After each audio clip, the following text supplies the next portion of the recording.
You want to just get into it? Sure. All right, welcome back to Lionheart Radio. I'm your host, Rick Alexander, founder of Lou Aviv in San Diego, California. And today I'm joined by Nick Knowles, who is a personal trainer. He is a former Division I collegiate wrestler, guitar hero. Right? And thanks for being on today, man. Thanks for having me, man. So just to give, I said guitar hero because you're always posting stuff on Instagram about, and you tear it up too. That's the thing. Are you in a band?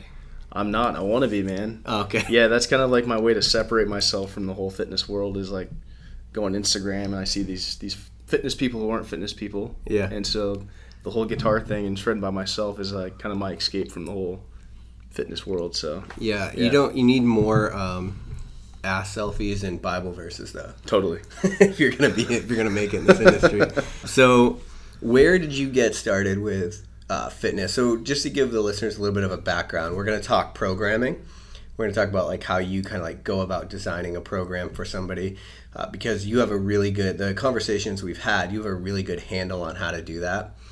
And there's a lot of philosophies out there, but I think very few people really get programming. I think it's an art, and I think you really get it. So we'll get into that. But where did you get started with fitness in the first place? Sure. So, yeah, I didn't really care too much for it, but my senior year in high school, 2007, it's when George St. Pierre, big UFC fighter, GSP. Yep. I remember sitting there watching one of his championship fights, and they had those like little highlight reels of his training and everything. And I remember seeing that he had a strength coach. At 18, I was like, "That's a freaking sweet job, man! I want to do that." So when I got picked up by college, they asked me what I want to specialize major in. Found out kinesiology, exercise science was one of my choices. And that would be a route to go into strength and conditioning. So that's kind of how I went about it. And you were an athlete yourself? I was. Okay. Yeah, so I started wrestling, played all kinds of sports, but I wrestled from 9 years old to pretty much 22. So for a while. Yeah. Well, and I didn't mention the most important statistic. Well, most important to me. You have you ran a sub 5 mile and you deadlifted 500 at the same time, correct? It's not officially recorded, but yeah. But you did it. Yeah. So you know what you're talking about. That's what I'm getting at. Yeah. That's a feat that very few people, including myself, have ever got to. It was a 620 deadlift, actually. That's what you hit? 620 deadlift in a sub 5 mile? That's you're living in both realms pretty strongly there. Yeah. All right. So you saw GSP as trainer, and then you decided all right, I want to get involved with that. Yeah. So the way that it kind of all fell perfectly together. I was a big UFC fan. I enjoyed watching all that stuff, and I'm like, man, I would love to coach fighters one day. That's like the route I want to go. Being in more of like a martial arts type of combat sport, that just seemed like the best way for me to go. When I got to college, we had a strength and conditioning coach, so that's where I really started falling in love for this stuff and seeing like, okay, how can I make this a career? Okay. And the head strength coach that we had there, his name was Dave Williams. He actually just retired this year. What school? Liberty University. Okay. Yeah, should have mentioned that. Okay. Liberty University. And that guy's been in the game for over 30 years. So he's got more experience than I think anybody, us podcasters or people who listen to this stuff could ever listen to. So, sure. I was lucky enough to get a guy like that who was my strength coach and writing our programs, and he would take the time to answer questions and talk to me. And then obviously everything that was kind of learning in school at the same time, it was all crossing together and I decided that was kind of the route I wanted to go. Okay. So wrestling, in my experience, it's a lot of what I've seen is a lot of body weight movements, like push-up, pull-up, sit-up type stuff, a lot of running, a lot of partner carries, a lot of things like that. But you guys were actually doing strength training? Yeah, and I'm glad you asked me about that because I was hoping you would. Yeah. There's a big misconception, and there's a lot of people who, and I'm not going to say they shouldn't call themselves strength coaches, but there's a big there's like a big hex on barbell movements and Olympic lifting for fighters, for wrestlers. Combat sports combat in general. athlete. Boxers. Yeah. And a lot of people are pushing this idea like, oh, you don't need an external load. All you need to do is master your own body weight. But yeah, to a certain extent, obviously, yes, that's going to be better than nothing. But sure. When a fighter's hit his peak or when he's reached a certain level in his explosiveness or in his strength, how are you going to progress and move forward from there? And that's kind of something that our strength coach, I got to see that he took into account. And, he was thinking about the different things that sports like fighting and wrestling involve. So think about in wrestling, there's a lot of pulling on the neck, right? Yep. So Is it a good idea to be doing tons of clean and jerks up overhead, a lot of compression? You could do it, probably not too much. Yeah. When it comes to when you start getting the Olympic lifts, like the clean and jerk and the snatch, and you're looking for a sport-specific adaptation, you start running into problems there, in my opinion. Yep. Because those are such one, it's a high neurological demand, and two, it's so technique intensive that I think if you're looking to get better at a sport, chances are overhead movements that like the jerk or the snatch, in my opinion, don't necessarily have their place. I wouldn't say they have the most direct carryover, but they will help. Sure. If programmed properly. Yeah. So that's not to say that you can't use another movement or another indicator, is what I call it, to measure how that athlete is actually progressing. So whether that be, why are we doing the clean jerk? That's really the question that you need to ask. Like, what is the point of it? Yeah. Are we trying to get the athlete to be strong overhead? Is that necessary for wrestling? No. Is it helping them with their triple extension, which is a very pretty much any sport is an aspect that you want to improve on? Yeah, of course. What do you mean by triple extension? Extension from the ankle, the knee, the hips. So when Gotcha. you're looking at something like a clean, right? You're reaching that triple extension there from your second pull. Right. So and your argument is that in a sport you're using that exact same extension. yes, Wrestling. Yes. Okay. Yep. So a lot of When you movements, like body when you're slam a lunging motherfucker. forward, or you're picking a guy up off the ground and you're slamming him down. But again, with that said, that doesn't mean that there's not other movements that are gonna work on those same components. Okay. So our strength coach did utilize that. I've talked to other friends who wrestled Big Ten, and they wrestled for other like Pac-10 schools. Yep. And their strength coaches didn't use them. Okay. And I'm not going to say there's a better way. There's obviously certain things that you got to take into account though. Yeah. With combat type athletes. Well, and that's where the art comes in, right? Exactly. So while you're getting this, we'll call it informal education from wrestling and from your strength coach, you're also doing the formal education part, the kinesiology and the actual like learning in school, right? Yep. Which one do you think was more important, or do you think that they were both necessary? I think it's hard to pinpoint that. It depends which route someone wants to go. So the program that I went through, and it's obviously based on the school too. Of course. Like our curriculum is pretty much based off of the ACSM, it's the American College of Sports Medicine, and what their specific focus was to get students to either go into physical therapy, occupational therapy, or into cardiac rehabilitation. So we did cover a little bit of biomechanics, which is obviously necessary for the physical therapy realm, Right. And any orthopedic realm. But as far as the strength and conditioning stuff goes in the application, learning periodization, we hardly covered it. So like how to even though you're learning. Program design was never covered. Okay. Very, very little. So we might have learned like the basics on progression, but not enough to actually like go out into the field like right after graduation and start coaching pro athletes. So do you think that people that are maybe listening to this and wanting to get into the field, do you think that the 4-year route is necessary, the college degree? What area of the field? That's the question I would ask. Right. So you're saying, would you redo it the same way, or would you have gone to a school that has more focus on programming and strength and conditioning, we'll say? I gotta be careful with how I say it because I have friends who've gone both routes. Yeah. But I don't think it's necessary. Okay. I don't think it's necessary. If I were to go back, I honestly would have studied business and probably just have done that stuff on the side. Yeah. Because I had plenty of time to learn that stuff on the side too. Right. So. And that's something that people don't ever realize, and we've talked about it a little bit on the show, but you can be into strength and conditioning, and when you really get into that world, you realize even if you know 10 times more than the next guy, it's not going to matter if you can't market yourself and you can't manage the back end. So I definitely see what you're saying. Absolutely. Yeah. And that's where we're seeing a lot of these older strength coaches kind of dwindle away, and it sucks to see guys who put so much time into the field and their reach is so little, Yeah. The reach is as far as the students and the athletes, which is great. They're making a big impact, but you go see somebody who's great at marketing and put themselves out there, and they might have an eighth of the knowledge and experience that this coach has. Yep. But they're just able to reach more people. Right. So. And now it gets even weirder when you introduce social media, because now it's almost not even business. Now it's like, Right. What do you look like? Which is, I'm a beginner at all that, so Right, I'm trying to right. get better at it. Just keep shredding the guitar, dude. Yeah. You just gotta take your shirt off when you do. I think I lose 5 fitness followers for every guitar video I post. So. Sorry, stay the course. It'll pay off. All right. So then you're wrestling, and you're getting both sides of the education. You get done with your 4-year degree, and you're done wrestling, and then what's next? So we were required to do an internship, and we could have selected a gym. We could have selected a strength and conditioning internship, whether that be through a college, a pro sports team, or obviously like physical therapy. Right. So I chose where I was already at Liberty University, and the head strength coach there, who's still the head strength coach, his name is Bill Gillespie. Google him. I feel like I've heard that name. He's big time, man. Okay.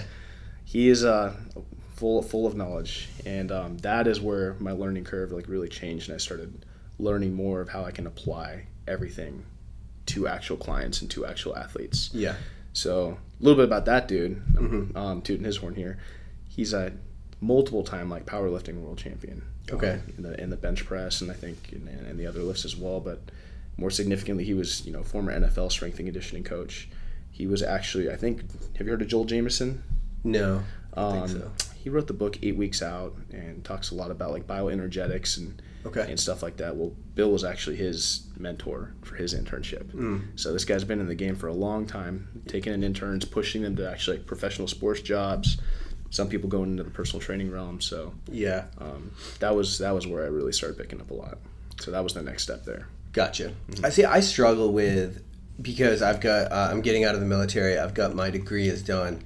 I have like an HR business degree. But when you look at, like, I love learning about this stuff, and I look like, so there's Cal State Fullerton has Dr. Andy Galpin, who's a doctor of bioenergetics. Yeah. And you know who he is. We had him on the podcast. He is he runs that program, and it's so strength and conditioning focused. And they have a phenomenal program. They do, right? Yeah. So they even put on meets, and they're like leading a lot of testing and research, and that there's like that end of it.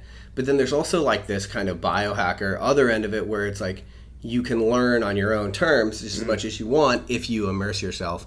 And so I'm trying to figure out, like, even for my education, and then also for people that are listening to this that are like wanting to get more into fitness, because the industry is growing like exponentially right now. So and it's like trying to figure out that balance of like, is it worth the time? I think it really comes down to whether you want to be kind of entrenched in the research side of it, or you want to just be out doing it. Because I think if you want to be out doing it, you like you're saying, like, you grow the most when you're learning from people that are doing it. Absolutely. That have seen the reps. And it's what's great about that, having someone who can mentor you. And I would recommend, since we're on this subject, anybody listening that's thinking about personal training, or you're thinking about getting the strength and conditioning field, I recommend going to a collegiate strength and conditioning facility, because that's a whole nother level of coaching. Even if you don't plan on coaching athletes, it's just the structure, the way that they program, the way that they think, the way that they respond to issues, and delivering the message to the athletes. It's just on a whole nother level. What do you mean by that? Like a team, like a sports team? Absolutely. So let's say, because with mine, we worked with a sports team. Okay. We had 80 football players, and they weren't, they were a AA team. They weren't a top 20 or anything. Right. It's not Clemson, but exactly. Right. But nonetheless, we still had guys going into the NFL. So like when I'm some little pimply 22-year-old intern, trying to coach up some dude who doesn't know me, and he's going to the NFL next year. Like, you got to get kind of good at delivering, technique and how to coach. So that's true. It was kind of nerve-wracking at first, to be honest. So I never even really thought about that. So we'd probably put that slightly above your CrossFit level 1 then. I would say so. I'm just kidding. I would say so, because the hours that you had to put into it. I mean, and again, you don't have to take an internship, even volunteering. And I even continued to kind of observe a little bit after, and I end up training with some of the strength coaches for a couple months, and that's where I continued learning and learning more outside of the sports world, more about kind of the strength sports. But just spending time, even if it's 2 hours a week, man, of just like, hey, asking a strength coach, can I sit in on practices, or hey, can I walk around while you guys coach, and I don't know, maybe I'll clean up your mats or something, or wipe down the weights. Just that stuff is gonna carry over a ton for anyone who's serious about being a good coach. Yeah. You just got to be hungry for information. Absolutely. We put out a mini-sode a couple weeks ago where I talked about how to like pick a personal trainer, and one of the things that I said, which was a little bit counterintuitive to maybe a lot of the advice you would get, is if a personal trainer leads with their certifications, they probably haven't done that much. You know what I mean? And so it's like, I'm laughing because I'm one of the most uncertified people you'll meet for how many years I've been doing this. Which is just it's so unimportant. It matters a little bit, but at the end of the day, if that's just something I've noticed, I'm like, okay, this guy's not done a lot, and so he's going to lead with like hey, I just passed my... Yeah, and I'm not taking a dump on people who want to attain these certifications because, it is you do build a good network circle and stuff too. You do, and it's professional development, and you learn. Absolutely. You learn something. It's a tool for the toolbox, right? But my direction, I've seen no need to expand in that area. So where you're at right now, when somebody comes to you to get programming, and this is something else I'm interested in. If you came up through CrossFit, right? CrossFit will be your methodology. That'll be like the base you start from. Mm-hmm. Now, if you only know CrossFit, you're probably not going to be a great coach, right? If you don't know how to adapt to someone that needs to scale and move in different ways, and like if you think, if you started in CrossFit and you think that the curl has absolutely no functionality, then you're probably not going to be a good coach. You probably shouldn't be a coach. No, I'm kidding. Well, same thing if you started on the other side in like a regular 24-hour fitness, right, and you look at CrossFit and you're like, there's nothing that I could learn from them. You're probably like anytime I see dogmatic coaches, I think you're probably garbage. Right. That being said, where does your methodology start from? If someone comes to you to lose weight or to look good or whatever it is, whatever their goals are, how do you begin that whole process of starting to program a fitness routine for them? So that all comes from simply, first off, understanding, like relaying what the person is looking for. What does this person actually want? Okay. And how am I going to apply my expertise to that goal? It's as simple as that. And obviously, if someone's not experienced on the CrossFit side or the bodybuilding side, it may not be their place to go there. And in my opinion, they should refer out. Sure. Which I've had to do before because I don't want to overstep my expertise. Right. It's just going to make me look stupid in the long run. Yeah. I guess the best approach is, with my approach, it's whatever the person needs, really. And I know it's a frustrating when I tell people that. They'll ask, like, what's your thing? What's your specialty? What do you prefer? I'm like, I prefer getting people results. Sure. So you tailor it off what? Like the time that they have available and what they're looking for? Yeah. So, if we're talking about, I'll kind of run down like not necessarily an assessment, but what I was going through my mind if I'm talking to someone or someone sends me an email and they inquire. Perfect. Pretty much what it would look like. They inquire, they would fill out a regular, questionnaire sheet that gives me the basic information I need. Yep. What their nutrition looks like, how many times a week can they train, what's the duration, how long can they train, what's any pre-existing injuries or health issues I should know about. All those things, simple questions like that, allows me to cancel out, X, Y, Z. I can look at what we have now, okay, and then the rest is just kind of plug and play through simple questions. Okay. I always take someone through a general assessment. If someone walks in, like if you were to walk in and be like, hey, Nick, I need coaching, I'd be like, all right, I don't need to assess you, dude. Like, right. But for someone who's not sure, if they're not at the intermediate level, I will take them through an assessment just to see how they move. There might be things of exercises, movements? Exercise and movements, body really pattern. depending on what they need. So if someone's like, hey, dude, I want to learn Olympic lifting, I'm be like, okay, I want to see a squat. Right. But if someone is, hey, I want to lose weight, I don't have any injuries, I haven't trained in 10 years, I'll be like, no, I'm going to take you through a couple different things. Okay. To see how you move, see if we have any gaping issues in your mobility and stability, and see where we can kind of draw. And that gives me that direction for the program where we'd actually start. So with anything, it's just like goal setting with anything else in life. Like you got to know the starting point, you got to know the end point. Sure. Now, obviously, with somebody who hires me as a client, that endpoint's not going to be the actual long-term goal because very unlikely someone's going to hire me and we're going to hammer at their 3-year goal. Mm-hmm. That's just not that common. So I'd say, all right, we're starting here. This is what we got. Okay, this is the time that we have. This is the amount of days that we have. This is the equipment that we have. Here's your capability. So we got 3 months. This is how we're going to progress from there. And when we talk periodization, mm-hmm. how long are you periodizing cycles, or is that based on their needs as well? I try to go. It depends on their needs. Okay. I definitely would recommend most of my clients and the people who work with me online too. It's going to be at least a 3-month phase. Okay. Like a 3-month, let's say, strength building phase. Or exactly. Okay. So if we're looking at training, and most of the people who work with me stay for a year to 2 years. So okay. Retention rate's pretty good, which is exactly what any coach should want, right? Because education and actually investing in these people, teaching them how to do it once they're no longer with you is really the goal after all. Sure. So, when people are with me long term, like I take it in a seasonal approach. And it's so bro-ish, but, it's so cliche, but, summertime, unless they have an actual performance-based goal, seems to be the time people want to get shredded. Yeah, for sure. So that might be a recomp cycle or a more conditioning-focused cycle. Yeah. And we'd focus on maybe eating a little more on a calorie deficit. Yep. And then fall time, okay, you just hit all that, you hit a 3-month fat loss cycle. this is a good time to take advantage of where your body composition's at and put on some muscle. Mm-hmm. All right, 3 months from, September to October or September to November. All right, cool. Thanksgiving and Christmas is coming around. You're packing in more calories. It's a good time to really pack on muscle. Yeah. And bulk. Yeah. Where I'd say like a strength hypertrophy phase. Right. So there's so many ways you can go about it. Dude, I'm glad you said that because that's something that I think people miss the boat on. And actually, this is something I think CrossFitters actually get right. The reason I think they get it right is because there's an open season. Mm-hmm. So every February is the open for CrossFit, which means everybody is going to participate in the open, right? And then there's the regionals and the game season. Most people don't ever get to the regionals and the games part, right? Especially if 10% get picked there. Right. Oh, dude, we got to talk about that too. Okay. I think 20 out of 80 men tore their pec in this last regional. Yeah. Someone just told me that. God, it's nuts. I read the article. One of our athletes did. Yikes. But anyway, so... But here's what they do, right? A lot of the general population of CrossFitters that are aspiring to get to the next level.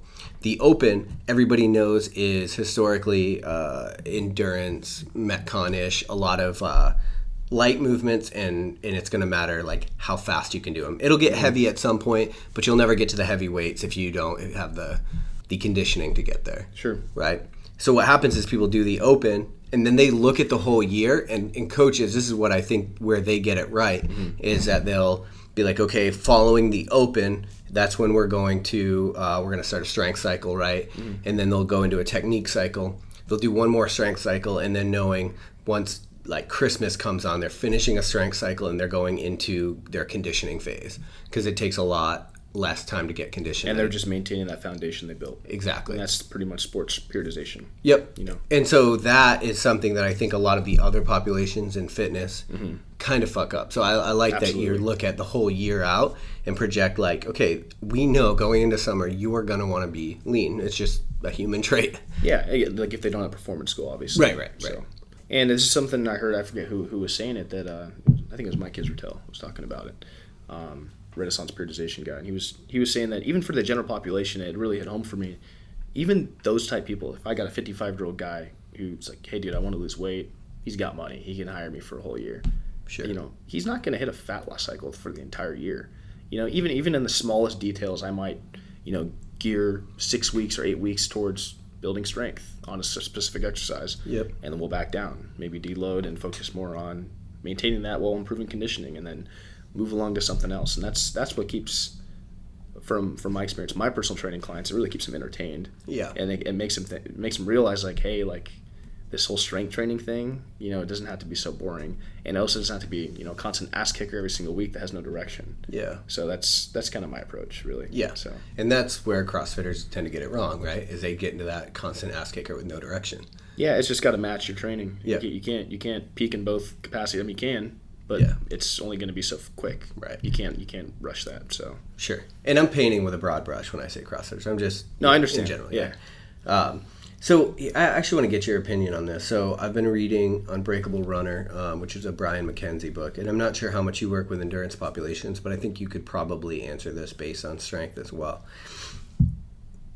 One of the arguments that they say in that book, and I'm not sure how much maybe even his thoughts have evolved because it's an older book, is that instead of periodizing like leading up to a race and peaking, right, and being at 100% for a race, if you were to periodize every 2 weeks and kind of hit all of the facets in a periodization every 2 weeks, then you would essentially carry like a 90% ready rate all year round instead.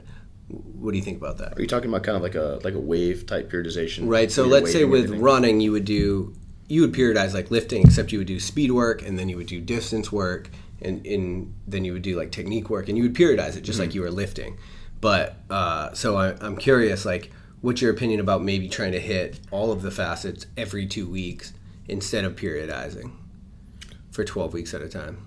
You think you'd be kind of counterintuitive? You mean all the facets as in application to weight training? Yeah. So break that down a little more for me. All right. So let's say I'm general fitness and I want to get stronger, faster, and I want to look better, right?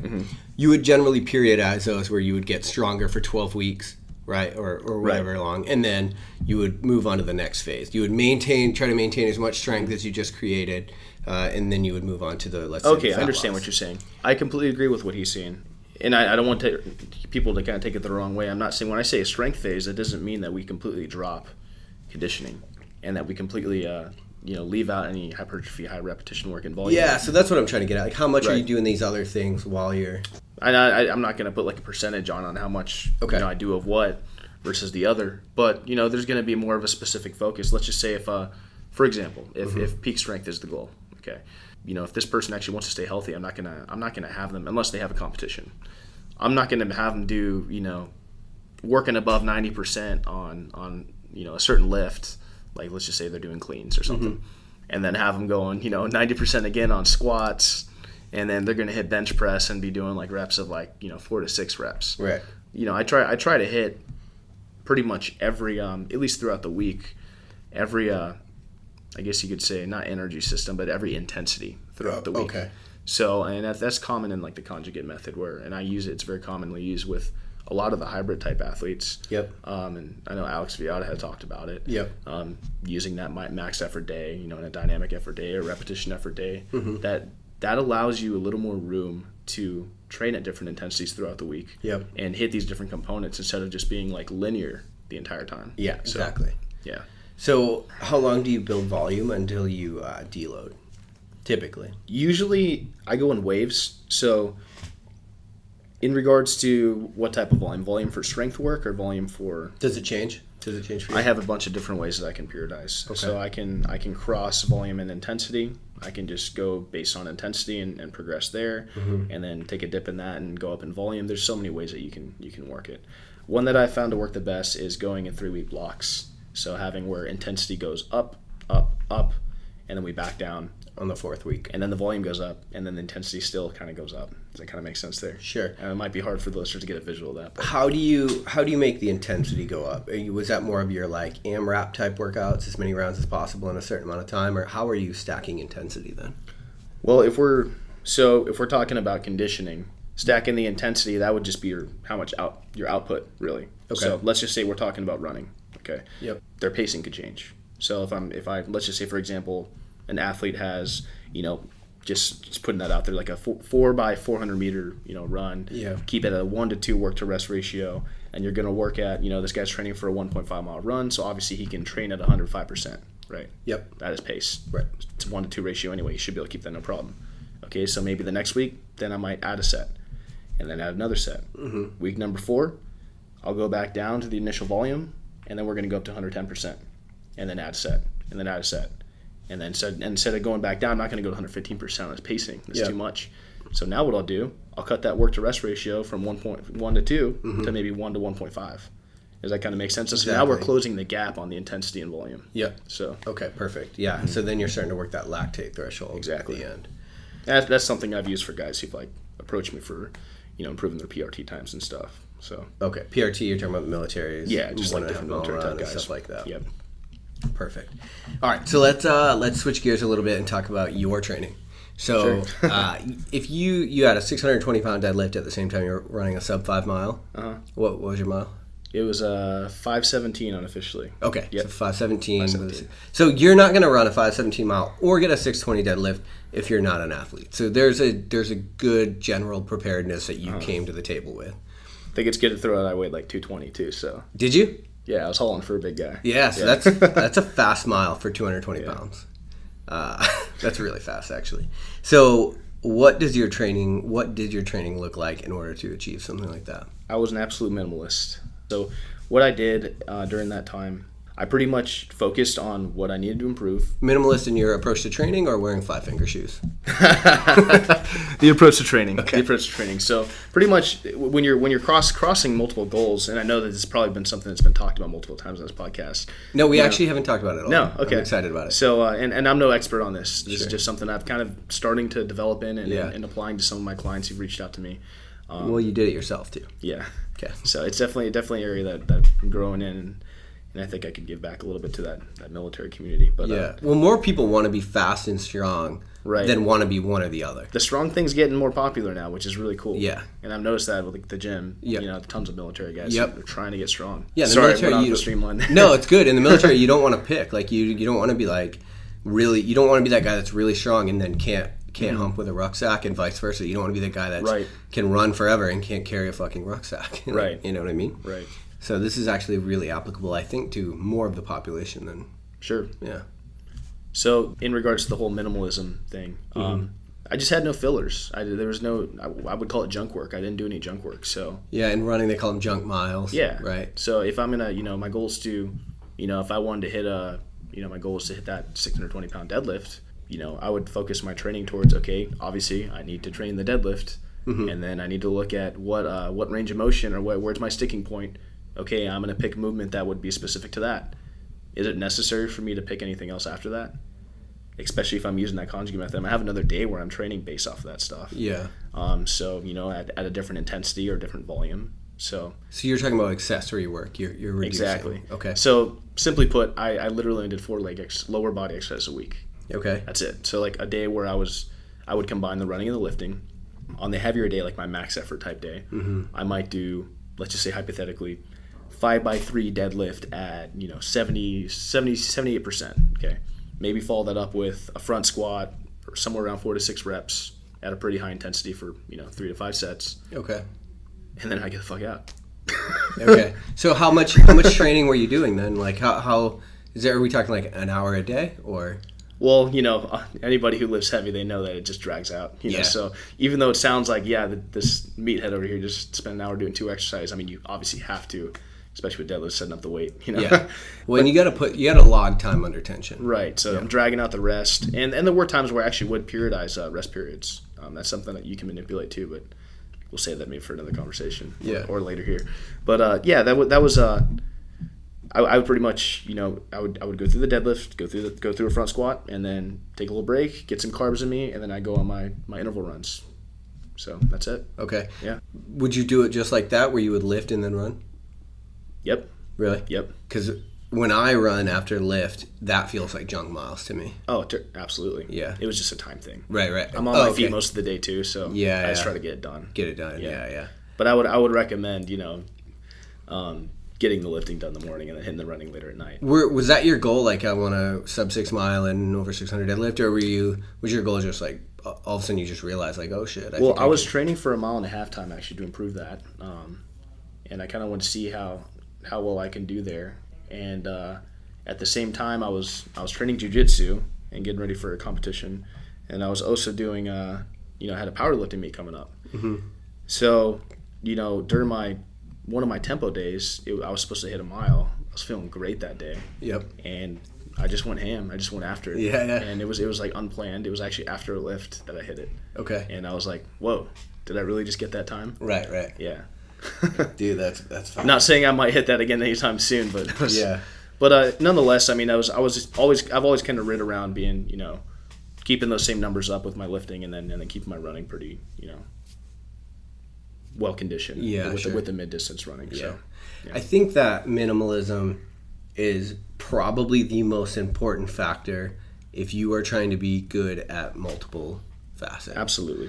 This is actually where, again, I always go back to CrossFit because I think we have a lot of people that listen that are CrossFitters, and it's generally a very open population of people that are willing to learn new things. Mm-hmm. The problem with that, you have multiple facets, so you would think the minimalism approach would be good, but any competition is the volume so heavy in a competition, like we'll not even talk regionals and games, which is like that's a whole nother level. But if you just do these random like 2-3 day competitions that are like local, right? You're looking at like anywhere from 3 to 9 workouts, right?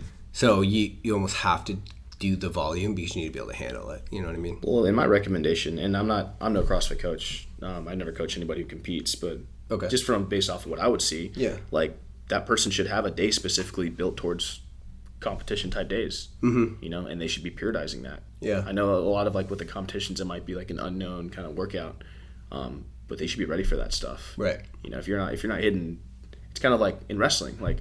A wrestling tournament lasts all day long, and if you plan on winning the tournament, you're going anywhere between 5 to 6 matches. Oh, really? Especially at the college level, they're dogfights, man. Yeah. Damn. So you're gonna be tired. Yeah. So you best bet that on a Saturday when we weren't competing, we had competition days, in the practice room. Right. And we would mimic what a competition would look like. Okay. So, and that's kind of how you would. That's kind of how I would if I were to get coach used to CrossFit that. athletes. Yeah. Oh, that's good. I actually never even thought about doing just like mock. I mean, people test out the workouts from a competition. Right. But doing a full mock day where you like go through your entire pre-workout prep, everything, what you're going to eat. Yeah. Or they should at least know what it feels like to hit the wall in a particular, and how to get through that, or what you need to do, like nutrition-wise, to recover. Yeah. Because they get to competition day that happens for the first time, and for most people, we saw this at Murph the other day. Yeah. They hit the wall and they're done, man. Yeah. So. Yeah, because you redline fast, you know? And if you don't have a lot of competition experience, so like I've competed a lot. I compete a lot.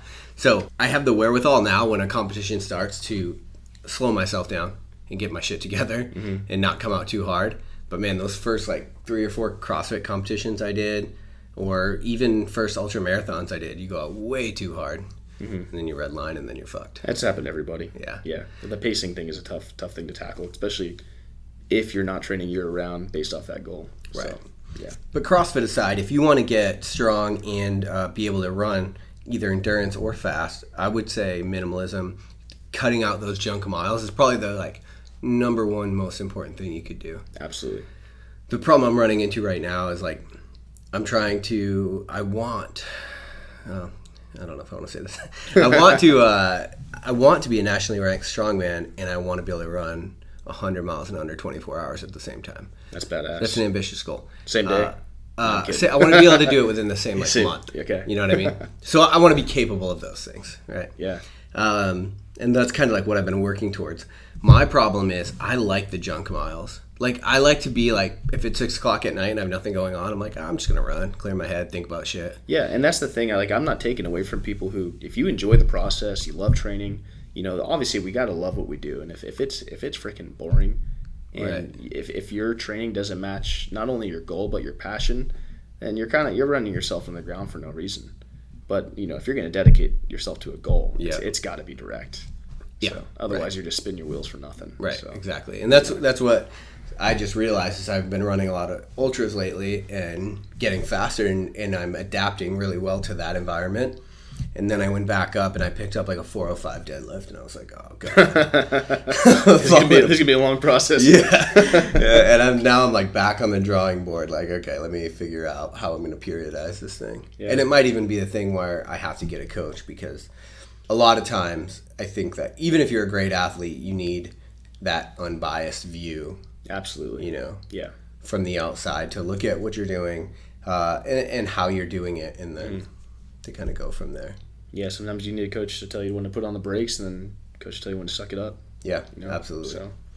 So following your internship with and then did you move into personal training from there, or? Yeah, so during my internship, I was actually planning on going into the strength and conditioning field. Had a few job interviews kind of lined up, but at the same time, I got offered to be actually one of the assistant wrestling coaches and kind of the strength coach for my wrestling team that was wrestling for previously. Yep. So I took that and stayed in town, and at the same time, I was personal training at a local gym, and then also kind of like sticking around, hanging around, and lifting with a lot of the strength coaches there. Mm-hmm.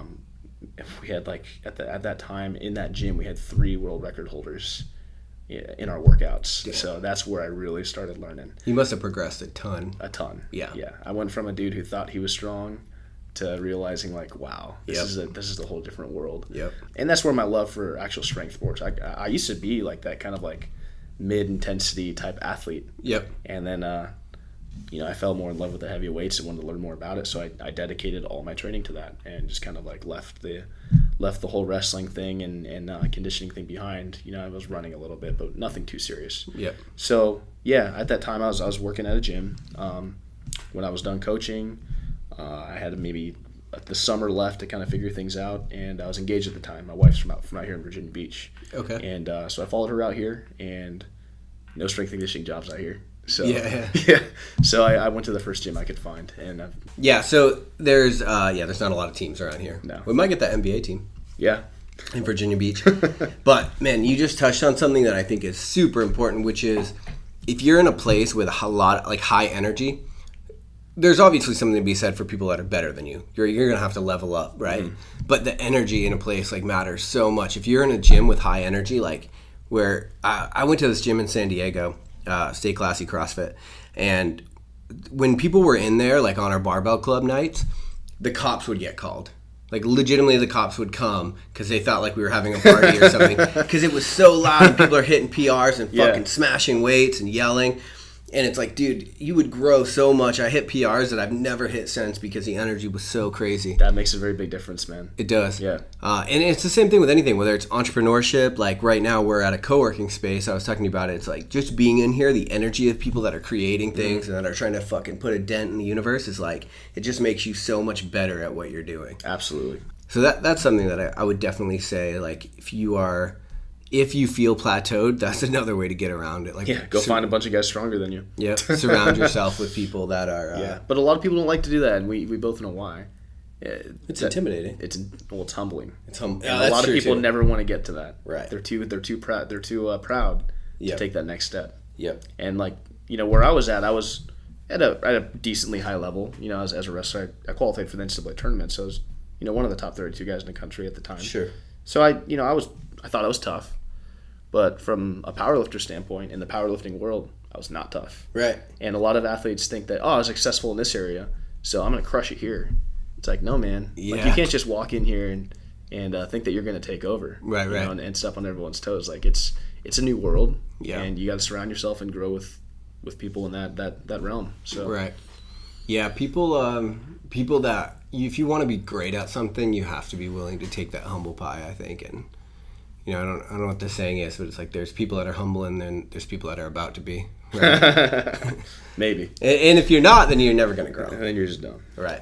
So talking plateaus then, because we just talked about a little bit, but plateauing is something I think a lot of people, they'll get programming when you start working out, even if your programming's not great, if you follow it to a T and it progresses in a linear fashion at all, you'll get results, right? Absolutely. So, but then what happens is a lot of people will plateau, right? And I don't even know how many people have been going in the gym and doing the same 10 by, or let's say like 3 by 12 hammer curls with 35 pounds. And that's what they do on their bicep day every single time, right? Or whatever. Or flip the card. You got Olympic lifters who are always training above 90%. Yeah. Right. And so they plateau and maybe it's subconscious. They don't even realize how long they've been at these same fucking weights and rep schemes. How do you go about programming around a plateau? Programming around a plateau? Yeah. Well, there's a ton of different ways you can go about it. If it's a lifter, specifically lifter. Yeah, let's go with the lifter. If they're plateauing, it's probably gonna be at a sticking point. Within the lift, some area in that range of motion of lift where they're failing, and you need to bring up that area. So something as simple as maybe adopting a new exercise or adding in more volume towards another, building up those muscle groups to where they're weak, why they can't move the weight in that certain position. So like if they're having trouble, they can get a deadlift off the ground, but they're having trouble with that second pull. That's what you're saying? Right. You would train like block pulls or something. Right. So like let's say if an athlete, the dude squats 405, okay, which is, pretty good. Sure. So he squats 405, but he can't get to 420. And he keeps getting stuck out of the bottom. Okay. Well, where's he failing at? Is it his trunk strength? Is it his upper back strength? Is it his is it his legs? Why not just improve both? Yeah. And here's my answer to this, and a lot of people get really frustrated when I say this. Okay. Build more muscle. Right. That usually helps. Sure. That usually helps. Right. If you have the strength base, you have the foundation, building more muscle, and then going back into your strength training and into your cycle, you're going to be stronger. Well, so how are you going to do that, though?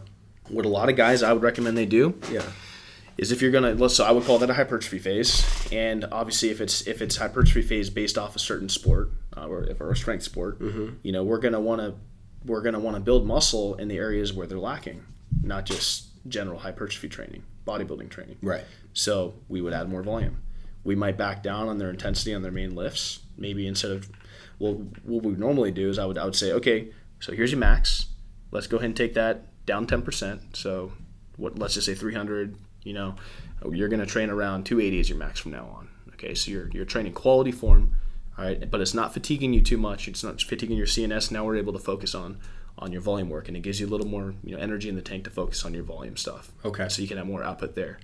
And then once we felt that we've hit that first sufficient amount of time, let's just say 8 to 12 weeks. Then we'll go back, bring that intensity back up, train at your regular max, kind of like cross them over, get that volume to get a little bit lower, go back to your original training. And if that person has grown in those weak points, I would say that they should be stronger. Yeah. So. Yeah, I completely agree with that, actually. From an Olympic lifting standpoint, I plateaued at 225 with my snatch for a very long time. But it was because, like you said, I'd always just work up. I'd do a bunch of work around 90%, and for whatever reason, I didn't get better.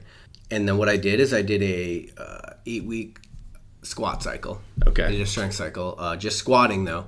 And I did accessory work, but the focus of my life was to get a stronger squat. Get that leg power I squatted 3 times a week, and that's it. And then I was like, God, I don't know. But my coach was like, it will transfer, I guarantee you. And, man, I went right up to like a 265 snatch. Like within... Dang, man, that's awesome. I did 2 cycles of that. Nice. I did a cycle, I hit 245. I did another cycle, I hit 265. And I was like, well, goddamn. Yeah, it wasn't even working snatch. And sometimes it could be something as simple as changing the volume up and changing the intensity. Some people, they've been, working at different things work for different people. Obviously, there's some programs are better than others. Yeah. Regardless of what the person is capable of or where they're at. There's some programs that are dog crap out there. Yep. But certain splits work better for certain people because you got to take into account, it's not just the training and their weak points. Think about what their day looks like. Think about what their eating looks like, what their stress levels look like. Like those are all going to play into account. If I have a guy who's working a 60-hour work week and he says he wants to get strong, I'm like, dude, like you're not going to be training 6 times a week. Like this might drag out a little bit longer, or you might need to organize your training differently. So, and how you're eating. Yeah. So it wouldn't be an optimal training program per se to reach his goal, but it'd be optimal for his lifestyle and how that's going to match his goal. Gotcha. So. Something I've gotten into recently, and we don't have to get super in the weeds about it, but something I've gotten into recently is cycling my food to match my training cycle. And I'm not sure what your thoughts are. I know you do handle nutrition for your clients. I do. Do you give them more of a general purpose, eat like this, eat these macros kind of thing, or are you programming their food based off what you're programming for their fitness routine? Oh, always based off their fitness routine. Okay. Every single person, no matter what. You'll see people who hand out templates, and it'll be like, all right, your body weight's this, your goal's this, so here's, the energy expenditure is different based off every goal. Right, and I have a problem with that. With the amount of calories burned and how to kind of match that? No, I have a problem when people say... handing a template. Just eat this macro based on whatever fucking calculation I have in the back end here. I do too. Yeah. It works. Are we teaching these people anything? Or are we teaching them good habits?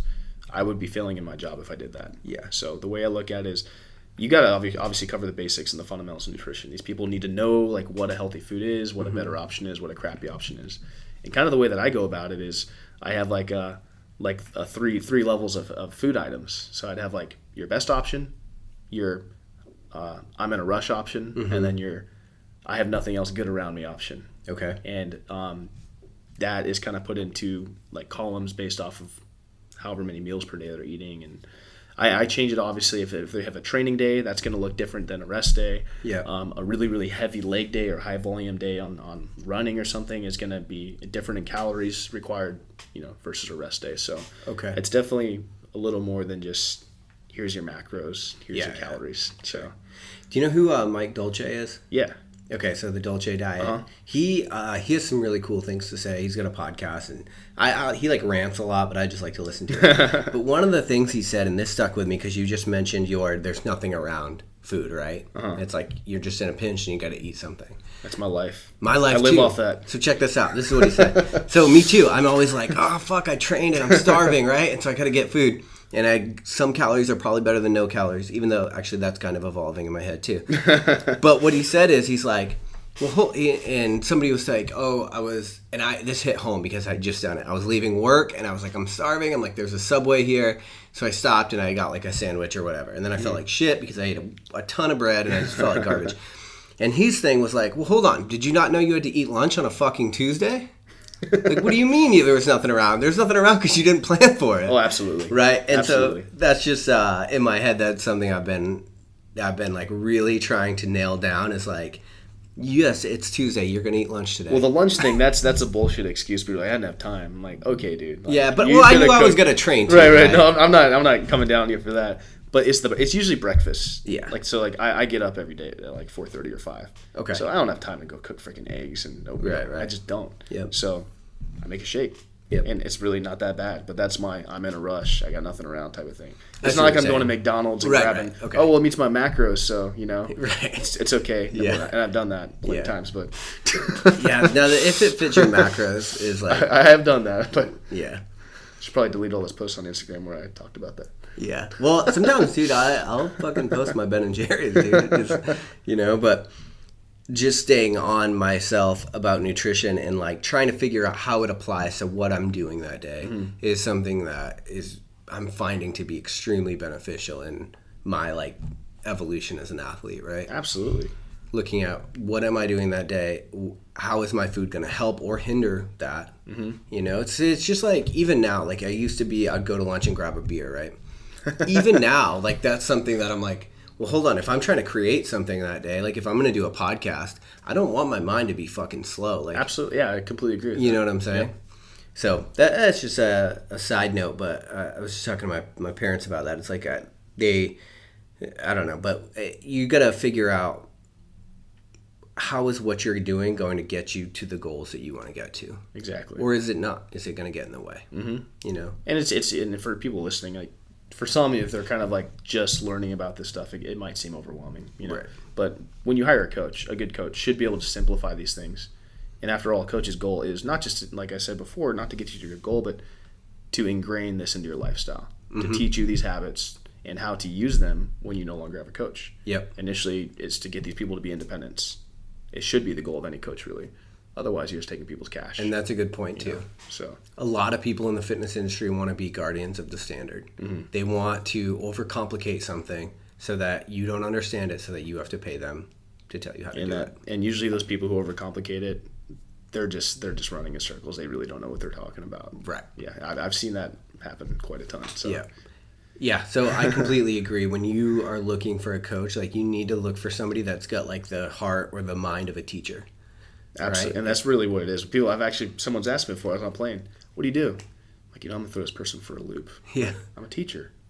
I go, what do you teach? I'm like, fitness. Nice. Yeah. And I go, like, at a college? I'm like, nah, at a gym.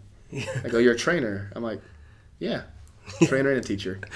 Yeah, I'm a master of custodial arts. You're a janitor. I completely agree. I think that you have to find someone that's willing to take the time to explain to you why you're doing what you're doing. And you should take an interest in that as an athlete if you really want to get better. Oh, yeah. And I think that's where a lot of coaches, and there's the big, like, I guess, battle in between, like, coaches who are active and competing and coaches who have never done crap in their career. Right. And I'd recommend, you don't have to be amazing, you don't have to be incredible, but you should train for something, and you should compete in multiple realms, because that's where you start developing and growing, and you start learning, like, all right, well, I believe this entire time, and man, it actually doesn't work. Right. Or, hey, maybe I need to clean that up, and now I can't get my clients that anymore because that's not efficient, or that's not the best way to go about it. So yeah, I'd recommend all coaches compete. Not that you have to be amazing, but that's where you learn a ton. Right. Oh, I completely agree, and that's a whole other topic of discussion. Like the benefits of competing, like what you learn about yourself and your body is like orders of magnitude over what you're going to learn from just going to the gym every day and not breaking your routine. Mm-hmm. Yeah. Another one of the tips I gave for picking a coach is like, what have they done? Like, where did they start? Where are they at now? Because you want to know, are they able to solve complex problems? Are they just a freak athlete who's strong, never had to work for it? Like, not really, you know what I mean? It's pretty strong or pretty fast. Like, that matters. That matters a lot. What is their approach? Like, how hard was it for them to get where they're at? Because they're going to be able to coach you through plateaus. Exactly. Yeah, completely agree.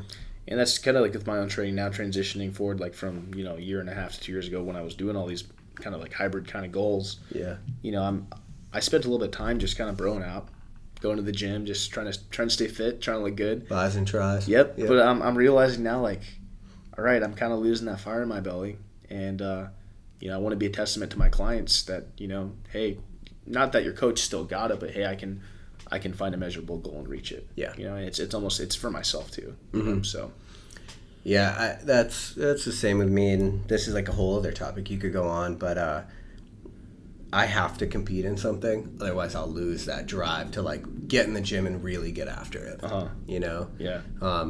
You know, I'm running this 200 miler, and it's like, for me, that's all of the motivation in the world I need to never skip a day. You know what I mean? Yeah. So that's you know, there's an advantage to that too. So cool. We're like getting to the hour point, so we'll kind of wrap it up here.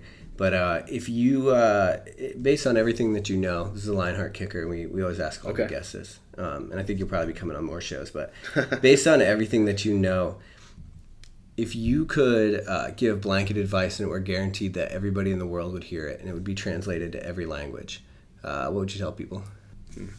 Well, we've talked a lot and we've harped a lot on measuring and assessing right today. Yeah. And this obviously applies to everything outside of training. All these principles apply to life, to career goals, relationship goals, anything. Is to identify, to see where you want to be, figure out, map out what it takes to get there. Yep. And just go as hard as you can with all the steps that you've built to get there. Yep. You do that, even if you fall short, I think most people will be pleased with where they end up. Yeah, actionable plan. Yep. Yeah, that's why I love sport. That's why I love fitness. It's thought organization. Yeah, really, this whole thing. You can extrapolate these concepts out, and you can apply them to an organization or a business or your own personal growth in any area. And that's why I like it. I completely agree. So come up with a plan, actionable steps, and then fucking knock it out. Yep. Nice. All right, man. Thanks for joining me. I appreciate it. Thanks for having me. All right. Thanks, guys. Thanks for listening to Lionheart Radio. I hope that the information from today's show will make you fitter, happier, and healthier. For the show notes of this episode and every episode, head to www.lionheartrad.io. Yep, just like Lionheart Radio. And please, if you have the time, head over to iTunes and give us a 5-star rating. It really helps us to know that we're on the right track in delivering you reliable information and value. As always, feedback is welcomed. If you have any comments on the show or like to suggest a guest, send me an email at rick@luavive.com. That's LUAVIVE.com. Thanks for your support, and we will see you next time. Bitch, I feel good. Don't I look stupendous? My shine is so endless, and shit you can do to end this. Even when I'm dead, niggas still gon' bump that chip shit. Coke, white, Escalade on cinches for you dipshit. So you won't forget this. Midwest nigga be the coldest. Cleveland